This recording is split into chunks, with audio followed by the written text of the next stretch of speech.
খ্রিস্টপূর্ব 1160 অব্দে ব্যাবেল নামক দেশের দক্ষিণে ফাদ্দান আরাম নামক এক শহর ছিল।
হে মহান ইস্তার, হে সকল প্রভুর মাতা, হে আমাদের দয়ালু প্রভু, আমাদের জন্মদানকারী মঙ্গলদাতা প্রভু, এই অবুঝ শিশুটিকে আরোগ্য দান করুন আর তার মা জননীকে আনন্দিত করুন। এই অবুঝ শিশুর মাতা প্রতিজ্ঞা করেছে প্রভু, তোমার দরবারে সে মূল্যবান হাদিয়া প্রদান করবে।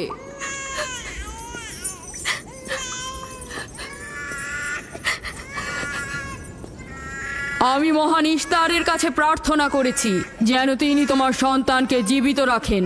তুমি এখন তোমার সন্তানকে নিয়ে যেতে পারো। তুমি তোমার সন্তানকে ঠিক সেভাবে মানুষ করবে যেন সে বড় হয়ে নিজেকে ইস্তারের সেবায় বিলিয়ে দিতে পারে। আপনিও মহান ইস্তারের কাছে আমি অনেক কৃতজ্ঞ। মহান ইস্তারের ওপর রহমত বর্ষিত হোক। আপনার ওই ইস্তারের মেহেরবানিতে আমার মৃত সন্তান জীবিত অবস্থায় ফিরে এসেছে। ইস্তার মহান, তার ওপর রহমত বর্ষিত হোক। ইস্তার মহান, তার ওপর রহমত বর্ষিত হোক। মহান ইস্তার, তার ওপর রহমত বর্ষিত হোক। ইস্তার মহান, ইস্তার মহান, তার ওপর রহমত বর্ষিত। এই বাচ্চাটির মতো আমাদের সন্তানও নিশ্চয়ই সেরে উঠবে, তাই না? ইস্তার খোদা দয়ালু ও শক্তিশালী, তিনি নিশ্চয়ই আমাদের বাচ্চাকে সাফা দেবেন। হ্যাঁ, আমারও তাই মনে হয়। চলো যাই। তোমাদের এ কি হলো? তোমরা তো নিজেরাই ফেরেশতার সেজদা পেয়েছো, আর এখন কিনা নিজেরাই নিজেদের সেজদা করছো। এই পৃথিবীর সৃষ্টির সকল কিছুই ইনসানকে তাসলিম করে, আর তোমরা কিনা প্রাণহীন নির্জীব পাথরকে তাসলিম করছো। এই শোনো, খবরদার বলছি, তুমি এসব বেহুদা কথাবার্তা বলে আমাদের খোদাকে অপমানিত করবে না। আমি এই কথাগুলো নিজে থেকে বলছি না, আমি খোদা কর্তৃক প্রেরিত কথাগুলো এই কিতাব থেকে বলছি। এটি হচ্ছে আসমানি সহি কিতাব, যা আমার দাদা ইব্রাহিম নবীর উপর নাজিল হয়েছিল। আমি তার দিনের অনুসারী এবং এই কিতাবের প্রচলন ও দাওয়াত প্রদানকারী। নিজে থেকে কিছু বলছি না। ওই আসমানি কিতাবে কি লেখা আছে আমাদের খোদাদেরকে অপমানিত করতে হবে? আমি অপমান করছি না, শুধু প্রশ্ন করছি। যদি জেনে থাকো তাহলে উত্তর দাও, আর যদি না জেনে থাকো তাহলে স্বীকার করো। তোমাদের জিজ্ঞাসা করছি, ওই মন্দিরে রাখা ইস্তারের মূর্তিগুলো কি তোমাদের প্রভু, নাকি তোমাদের তৈরি বস্তু? ইস্তার তোমাদের উপর প্রভাব বিস্তার করে নাকি তোমরা ইস্তারের উপর? ইস্তার তোমাদেরকে শাসন করে নাকি তোমরা ইস্তারকে? পাথরের তৈরি ইস্তার যদি দুর্বল ও অক্ষম হয়ে থাকে, তবে কি করে আমাদের বাচ্চাদেরকে সাফা দেয়? সত্যি কথা, আমরাও দেখেছি। হ্যাঁ, তার হাকিকাত আছে। ইস্তার তার সন্তানকে সাফা দিয়েছে, আমি দেখেছি। ওই প্রজ্ঞাবান যিনি তোমাদের আহাজারি শুনেছেন, তিনি তোমাদেরকে সাফা প্রদান করেছেন, না ইস্তার।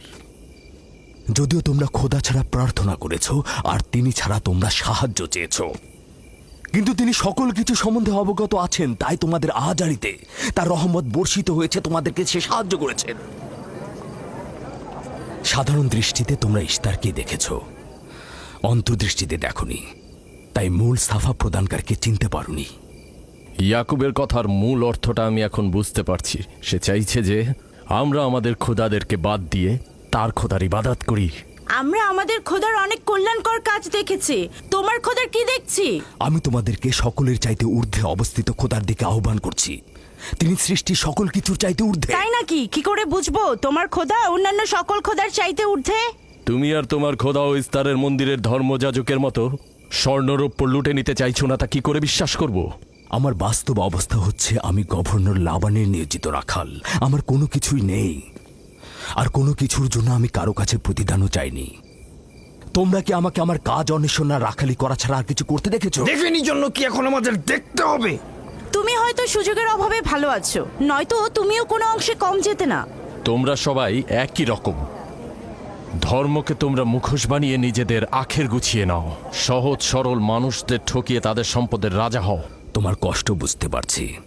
তোমার সন্তান মৃত্যুর কোলে ঢলে পড়েছে, অথচ কেউ তাকে সাহায্য করতে এগিয়ে আসেনি।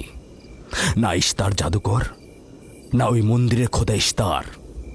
তাই সকল খোদাকে দোষারোপ করার অধিকার হয়তো তোমার আছে। মন্দিরের অক্ষম ইস্তারের সঙ্গে আমার কোনো কাজ নেই। আমার কথা তোমার না দেখা প্রভুর সঙ্গে। আমরা অনেক ধৈর্য ধরেছি আর অনেক কষ্টও করেছি। এখন আর কোনো নতুন খোদাদের ধৈর্য ধরার মতো অবস্থা আমাদের নেই। আমাদের ধর্মযাজক আসছে, ফারাজ তার কথার শাস্তি পাবে।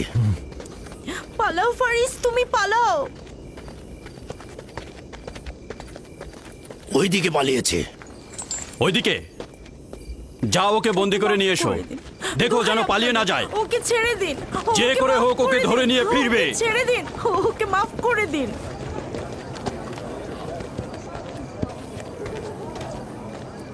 যদি শুধুমাত্র গভর্নরের জামাতা না হতে, তাহলে আমি জানি তোমাকে কিভাবে শায়েস্তা করতে হয়।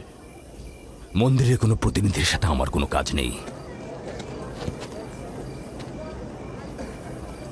তোমরা সবাই চলে যাও।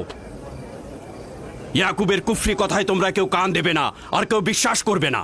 তোমরা কি কেউ দেখছো না? হ্যাঁ, এই ইয়াকুব তার কুফরি কথাবার্তার কারণে ফাদ্দানে দুর্ভিক্ষ নিয়ে আসছে। আমাদের ধর্মযাজক ঠিক কথাটাই বলেছেন। ইস্তারের অভিশাপে বালা মুসিবত আসার পূর্বেই চলো চলো আমরা এখান থেকে চলে যাই।